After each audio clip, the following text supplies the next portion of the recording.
Hello guys, welcome to JK exam cracker and I am back with my another video. वही MCQs जो हमने start किए थे nutrition के, तो उसके नेक्स्ट 10 एमसीक्यूज़ आ गए हैं आज। तो आपकी स्क्रीन पे है पहला क्वेश्चन नंबर 11। जैसा कि मैं हर बार बोलता हूँ, मेरे साथ साथ लाइव चैट में आंसर कर दीजिएगा, और अगर मेरी आप वीडियो जो है बाद में देख रहे हैं तो कमेंट सेक्शन में ज़रूर अपना स्कोर लिखिएगा, so that I get to know. और कोई क्वेश्चन, कोई क्वेरी आप कमेंट सेक्शन में लिख सकते हैं या लाइव चैट में बता सकते हैं। तो क्वेश्चन है, विच of the following is a nutrient? इनमें से कौन सा जो है वो न्यूट्रिएंट है? तो ऑप्शंस हैं protein, fat, vitamins and all of these. आपको इसका आंसर दिख गया होगा, तो पता चल गया होगा खुद ही। वेरी सिंपल क्वेश्चन, बहुत सिंपल है, लेकिन सिंपल लग रहा है, लेकिन ये एग्जाम में आया हुआ है। अभी I can not do anything, वो एग्जाम सेटर्स के ऊपर होता है। नो डाउट आपको सिर्फ बायोलॉजी नहीं उसमें करनी है, तो देयर आर अदर कंपोनेंट्स, तो वो इतना भी डिफिकल्ट नहीं डालेंगे कि एक बायोलॉजिस्ट ही वो कर सके, आपको जनरलाइज्ड। तो protein, fat, vitamins and all of these, तो हमें अंडरस्टूड है कि ऑल ऑफ दीज ये सभी न्यूट्रिएंट्स हैं हमारे लिए, ठीक है ना। तो केमिकल्स हैं जो हमें कुछ ना कुछ हमारी बॉडी के फंक्शंस को परफॉर्म करने में मदद करते हैं। न्यूट्रिएंट बताया था ना, न्यूट्रिएंट क्या होते हैं? केमिकल्स होते हैं जो हमारी बॉडी में कुछ ना कुछ फंक्शंस परफॉर्म करने में मदद करते हैं और हमारे लिए ज़रूरी होते हैं। तो प्रोटीन, फैट, विटामिन्स, ये सब का हमारी बॉडी में रोल रहता है। तो all of these, option D, 11th का आंसर डी। नेक्स्ट चलते हैं आपका नेक्स्ट क्वेश्चन पे, question number 12। Human beings can be categorized as, human beings को कैटेगराइज किया जा सकता है किसमें? तो हीट्रोट्रॉप्स, ऑटोट्रॉप्स, पैरासाइट्स, सेप्रोट्रॉप्स। अब देखो जी, ऑटोट्रॉप्स तो ह्यूमन बींग्स होते नहीं है, वो अपना खाना खुद नहीं बनाते। पैरासाइट्स नो डाउट पैरासाइट्स भी नहीं होते हैं, वो किसी और के ऊपर नहीं रहते और उससे शेल्टर नहीं लेते। सेप्रोट्रॉप डेड एंड डिकेइंग ऑर्गेनिज्म से, हम डेड ऑर्गेनिज्म तो खाते हैं लेकिन डिकेइंग ऑर्गेनिजम्स को कंज्यूम नहीं करते। और मोरओवर सेप्रोट्रॉपिक न्यूट्रिशन में मैंने आपको बताया था, वो बॉडी के बाहर ही फूड को डाइजेस्ट कर देते हैं, बॉडी के बाहर ही एंजाइम्स रिलीज करते हैं। ह्यूमंस ऐसा, तो मोस्ट अप्रोप्रिएट है हीटेरोट्रॉप। और हीटेरोट्रॉप में भी ह्यूमन बींग्स कैसे थे? होलोजोइक, वो बॉडी के अंदर खाना लेते हैं फिर उसको डाइजेस्ट करते हैं बॉडी के अंदर, ये फर्क होता है। तो क्वेश्चन 12 का आंसर है ए, हीटेरोट्रॉप्स। नेक्स्ट चलते हैं क्वेश्चन नंबर 13 पे। The food making process in plants is called as, plants में जो फूड मेकिंग प्रोसेस होता है उसको क्या कहते हैं? तो ऑप्शन ए है ग्लाइकोलिसिस, बी है फोटोसिंथेसिस, सी है फोटोलिसिस, डी है कीमोसिंथेसिस। अब देखो काफ़ी बच्चे मुझे बोलते हैं सर जल्दी बताया करो, बट यहाँ हर चीज़ मैं इसलिए बताता हूँ सो डैट एक कंसेप्ट से आपके 10 और कंसेप्ट क्लियर हो जाएं। अब ग्लाइकोलिसिस जो ये टर्म है, इसका क्या मतलब है? ग्लाइकोलिसिस क्या होता है? लिसिस हमेशा सुनना, लिसिस का मतलब है टूटना।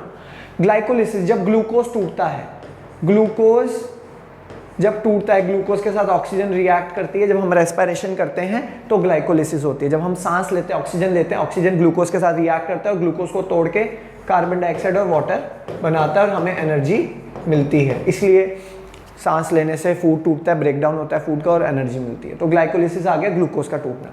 फोटोसिंथेसिस, आपको इसका आंसर पता ही है, प्लांट्स जो है वो लाइट की मदद से खाना बनाते हैं। फोटो मीन्स लाइट, सिंथेसिस मतलब बनाना। तो ऑप्शन तो बी है, आंसर तो बी है, बाकी सारी टर्म्स भी डिस्कस कर लेंगे। फोटोलिसिस, फोटोलिसिस मैंने आपको बताया था, फोटोसिंथेसिस में एक प्रोसेस होता है जिसमें वाटर जो है वो, फोटोलिसिस ऑफ वाटर हमने देखी थी, वाटर जो है वो टूटेगा सनलाइट की मदद से, सनलाइट आएगी वो वाटर को तोड़ेगी, H पॉजिटिव और जो है आपका O2 में, ये आपने देखा था। कीमोसिंथेसिस जब केमिकल एनर्जी की मदद से खाना बनता है। तो वो हमने सारे ऑप्शंस देख लिए, बाकी आंसर इसका सही क्या है? फोटोसिंथेसिस बी, ठीक है। तो क्वेश्चन 13 का B is the correct answer. Next चलते हैं, which part of the plant is called its food factory? Plant का कौन सा पार्ट है जिसको हम फूड फैक्ट्री बोल सकते हैं? प्लांट के किस पार्ट को फूड फैक्ट्री बोल सकते हैं? तो फ्रूट्स में तो फूड स्टोर होता है, सीड्स में तो यंग प्लांट और थोड़ा बहुत फूड मटेरियल स्टोर होता है। लीव्स में जो है फूड बनता है, नो डाउट। लीव्स में फोटोसिंथेसिस होती है मेजरली किसमें फोटोसिंथेसिस होती है? लीव्स में।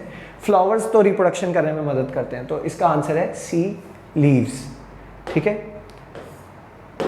नेक्स्ट चलते हैं 15th पे। Tiny pores present on the surface of leaves through which gases exchange occur are called. जो लीव्स के सरफेस पे छोटे छोटे स्पोर जैसे स्ट्रक्चर, सुराख जैसे स्ट्रक्चर्स होते हैं जिसमें से गैसेस एक्सचेंज होता है, गैसेस का एक्सचेंज होता है। प्लांट्स के बाहर से गैस प्लांट्स के अंदर आती है और अंदर से बाहर जाती है। उन पोर्स को क्या कहते हैं? Guard cells, food holes, gas holes, stomata. Answer है स्टोमेटा। स्टोमेटा का आपको याद होगा, तो गार्ड सेल्स देखो कंफ्यूज करने के लिए डाला हुआ है। मेन जो पोर है, पूरा ये जो स्ट्रक्चर है, इसको स्टोमेटा कहते हैं। और ये स्टोमेटा का पूरा जब स्ट्रक्चर मैंने आपको दिखाया था अपनी वीडियोस में, ये स्टोमेटा, ये बीच में जो पोर है इसको स्टोमेटा कहेंगे, स्टोमेटल पोर। और जो इसके स्टोमेटल पोर के अराउंड जो सेल्स हैं, इन सेल्स को कहते हैं गार्ड सेल्स। ये गार्ड सेल्स इसके सुराख को बंद करने या खोलने में मदद करते हैं। तो गार्ड सेल्स भी नहीं, फूड होल्स और गैस होल्स तो दे आर नथिंग, कंफ्यूज करने के लिए डाला है। तो आंसर है ए, करेक्ट आंसर स्टोमेटा। ठीक है, नेक्स्ट चलते हैं। नेक्स्ट आता है आपका, what is the ultimate source of energy for all living organism. सारे लिविंग ऑर्गेनिजम्स के लिए अल्टीमेट सोर्स ऑफ एनर्जी क्या है? ठीक है, तो that is your water energy. Option है water energy, wind energy, solar energy या केमिकल एनर्जी। तो इसमें से चूज कर लो, देख लो क्या है, water energy, wind energy, solar energy या केमिकल एनर्जी। तो अल्टीमेट सोर्स हमारा क्या है? Solar energy. सभी को पता है, बिकॉज सन से ही हमारी जो है वो सन की लाइट को ही हमारे प्लांट्स ट्रैप करते हैं, फूड बनाते हैं, और उससे ही आगे वही एनर्जी फिर प्लांट्स को जब खाते हैं कार्निवोर्स, आपका हर्बीवोर्स को कार्निवोर्स, वो एनर्जी आगे आगे शिफ्ट होती जाती है। आपने एनर्जी पिरामिड्स या फूड चेन के बारे में पढ़ा है। तो ऑप्शन है सी सही इसका। नेक्स्ट चलते हैं, विच one of the following is a parasite. इनमें से कौन सा एक पैरासाइट है? तो ऑप्शन देखो, यहाँ थोड़ा कंफ्यूज हो सकते हो। Lichens, cuscuta, picture plant, rhizobium. तो देखो, पिक्चर प्लांट जो होता है ये एक ऐसा प्लांट है जो पैरासिटिक तो नहीं है, ये हीटरोट्रॉपिक होता है। मतलब ये प्लांट्स अपना फूड भी बनाता है, ऑटोट्रॉपिक न्यूट्रिशन भी कर सकता है, but on the same hand ये हीटरोट्रॉपिक भी होता है, इंसेक्ट्स को कैच कर लेता है। बेसिकली इंसेक्टिवोरस प्लांट होता है, ये इंसेक्ट्स को कैच करके खा जाता है। तो ये पैरासाइट तो नहीं है। पैरासाइट क्या होता है? पैरासाइट वो होते हैं जो किसी के ऊपर रहते हैं, किसी दूसरे ऑर्गेनिज्म के ऊपर रहते भी हैं, प्लस उससे मतलब रहते हैं तो एक तरह से शेल्टर ले रहे हैं। ठीक है, किसी दूसरे लिविंग ऑर्गेनिज्म से शेल्टर लेते हैं, प्लस उसी लिविंग ऑर्गेनिज्म से फूड भी लेते हैं, उनको हम पैरासाइट कहते हैं। राइजोबियम, राइजोबियम जो है वो इसके बारे में हम डिस्कस करेंगे। कैस्केटा और लाइकन्स। देखो जी, लाइकन्स क्या होता है? Lichens are the symbiotic relationship between fungi and algae. Fungi और एल्गी का एक आपस में एक रिलेशनशिप होता है जिसको हम लाइकन्स कहते हैं। इसमें क्या होता है कि फंजाई जो है वो एल्गी को जो है शेल्टर देता है, बदले में एल्गी फंजाई को फूड देता है। तो ये पैरासिटिक नहीं है। देखो, फंजाई और एल्गी इसमें मिलकर रह रहे हैं, फंजाई उसको शेल्टर देता है, एल्गी उसको फूड देता है। तो ये दोनों आपस में एक दूसरे को सेटिस्फाई कर रहे हैं। जैसे हमारे पेरेंट्स होते हैं, मतलब फादर जो है वो घर के लिए कमा के ला रहे हैं और मदर जो है वो घर को चला रही हैं, तो लाइक दैट वो म्यूचुअली चल रहा है, म्यूचुअलिज्म है यहाँ पे। राइजोबियम में भी ऐसा है, राइजोबियम प्लांट्स के ऊपर रहता है, प्लांट्स उसको शेल्टर देते हैं, बदले में राइजोबियम जो है प्लांट्स को नाइट्रोजन देता है। नाइट्रोजन, बिकॉज प्लांट्स खुद नाइट्रोजन नहीं ले सकते। तो लाइकन्स और राइजोबियम किसकी एग्जाम्पल हैं? आपकी म्यूचुअलिज्म की, या फिर इसी रिलेशन को हम मतलब म्यूचुअलिज्म कहते हैं। ठीक है, तो ये म्यूचुअलिज्म की है। लेकिन पीछे बचा कैस्केटा। कैस्केटा एक पैरासिटिक प्लांट होता है जो दूसरे प्लांट्स के ऊपर रहता है और उनसे न्यूट्रिशन भी लेता है, प्लस शेल्टर भी लेता है। तो ऑप्शन इसका सही है B, which one of the following is a parasite? B, cuscuta. Cuscuta एक पैरासाइट है। ठीक है, लाइकन्स और राइजोबियम आपका म्यूचुअलिज्म शो करते हैं, एक दूसरे को बेनिफिट देते हैं। ठीक है, और इसी म्यूचुअल रिलेशनशिप को कहते हैं सिम्बियोटिक रिलेशनशिप। जो लाइकन्स और राइजोबियम में रहता है वो क्या है? Symbiotic relationship. राइजोबियम एक बैक्टीरिया है, ये प्लांट्स के अंदर रहता है। पिक्चर प्लांट इंसेक्टिवोरस प्लांट है। तो ये हो गया क्लियर आपका, ऑप्शन है इसका बी। नेक्स्ट चलते हैं, which of the following class of organism belong to saprotroph. इनमें से कौन सा ऑर्गेनिज्म सेप्रोट्रॉप को बिलोंग करता है? तो देखो जी, सीधा इसका आंसर मार्क कर दो जो भी आपको लगता है। मैं इसका आंसर बता रहा हूँ सीधा, फंजाई। बिकॉज फंजाई जो है वो सेप्रोट्रॉप है, सबसे बड़ी एग्जांपल। बिकॉज फंजाई जो है, सेप्रोट्रॉप्स क्या होते हैं? जो डेड ऑर्गेनिज्म पे, डेड ऑर्गेनिजम्स, डेड और डिकेइंग ऑर्गेनिज्म से अपने न्यूट्रिशन लेते हैं, बाहर ही एंजाइम से रिलीज करके उनको सिंपल फॉर्म में ब्रेक डाउन करते हैं, देन उनको कंज्यूम कर लेते हैं। तो फंजाई ऐसे इस तरह से न्यूट्रिशन। एल्गी तो फोटोसिंथेसिस करती है। ठीक है, तो ये ऑटोट्रॉपिक रहती है, एल्गी ज़्यादातर फोटोसिंथेसिस या कीमोसिंथेसिस करेगी।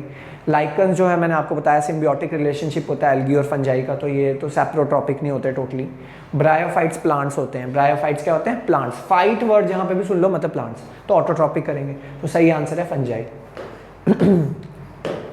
नेक्स्ट चलते हैं क्वेश्चन नंबर 19 पे, which of the following is not an example of heterotrophic plant. इनमें से कौन सी हीटरोट्रॉपिक प्लांट की एग्जांपल नहीं है? अब यहाँ पे आपने सभी प्लांट्स की एग्जांपल तो सुनी नहीं होगी, बस यहाँ पे आप फंस जाओगे कि कौन सी नहीं है।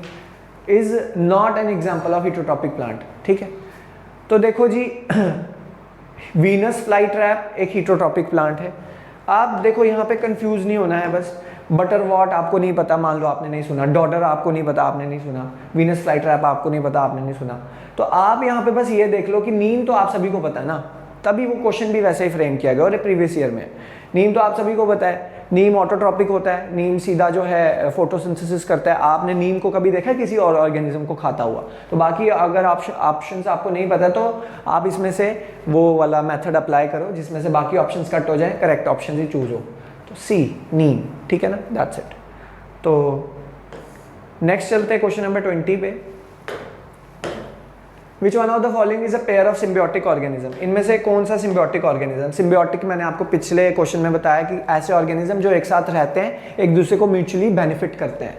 तो लाइकन्स होते हैं नो डाउट, फंजाई और एल्गी। फंजाई शेल्टर देता है, एल्गी फूड बनाता है, तो लाइकन्स तो है। Rhizobium and legume, legume plants को कहते हैं ऐसे प्लांट जो दालें बनाते हैं। दालें बनाने वाले प्लांट्स को, दाल जिनमें दाल लगती है, उनको कहते हैं लेग्यूम्स।